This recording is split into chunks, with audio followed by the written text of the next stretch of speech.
Good morning, ladies and gentlemen. And yes, I will cover many of the issues that have been, actually I won't cover many of the issues that have been mentioned before, because I think with electrification and surface transport, there seems to be a broader movement towards accepting that we have to change our approach to transport overall. I think the question is how quickly do we want to accept the change, and how quickly do we want to start digging into the hard political policy questions that we need to drive this change. I actually fundamentally disagree that that a market alone will solve the problems. We have to be very, very strict in terms of the regulations that we use to drive the changes that we want to see. But before that, I want to go back and just re-clarify a couple of reasons why electric vehicles are important. And I use the word vehicles rather than cars, because I think we need to already take a step backwards and stop being forced into just thinking about cars. There's other means of transport out there which have important impacts upon our CO2 profile, and I think missing those is important. A lot of this has already been said, but I want us to just take a step backwards and look at why electrification is better than other alternatives such as gasification or biofuels, or bioenergy in general.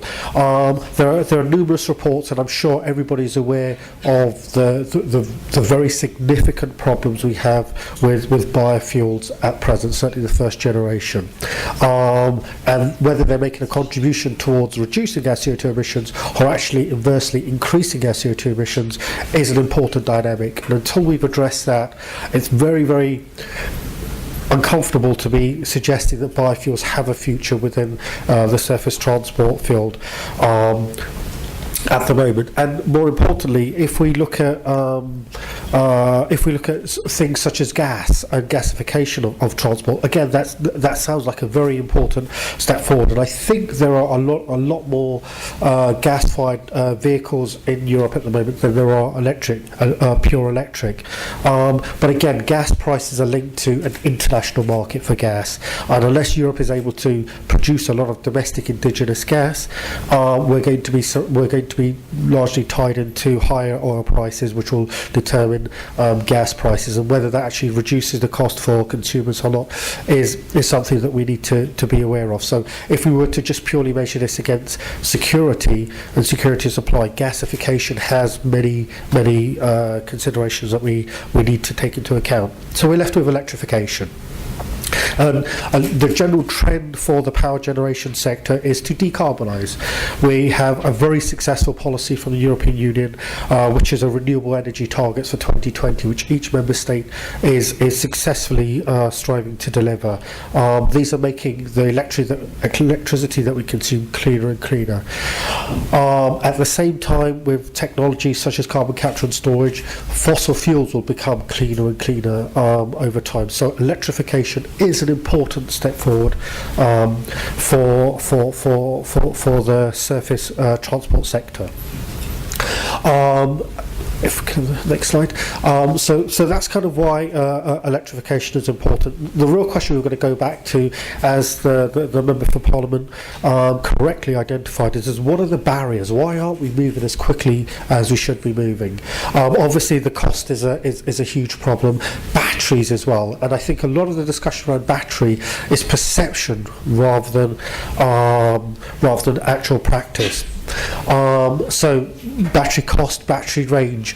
It's interesting to compare Europe's approach to the approach in the US. The US signed a memorandum of understanding with the Chinese in 2011, to jointly develop standards such as plugs for chargers, with a view to capturing a global market. In Europe, when it comes to standardisation, we've kind of taken a step backwards, and I think we need to go back and really capture that market. If the US and the Chinese do come to some kind of agreement over the future of electric vehicles, then it's not just the European electric car manufacturers who are in trouble, it's the entire industry and the supply chain that goes with it. This is a high risk game and a high risk strategy for Europe. So one of the policy measures that's missing from this debate is that need to standardise and to make sure our standards are universally compatible. And we have an opportunity to do that through the directive, through the infrastructure that we're going to build. But we really need to make sure that's the focus of our activity, rather than the actual numbers of charging points that are on our streets. At the same time, if you look at the US, they have just recently announced packages last year to drive down the cost of batteries. And I think this is an important thing, as we've already identified. The battery is one of the key cost differentials within the total price of an electric vehicle. So that's the thing that we need to focus on. The US is focusing on that. We expect the partnership between the Chinese and the US to ensure that the Chinese also focus on those activities. Europe at the moment hasn't really developed that forward, and I think this is a very, very open call that this is where the money is, and this is where we need to spend as much time as we possibly can. Could have the next slide. So let's look at where Europe is actually very, very successful.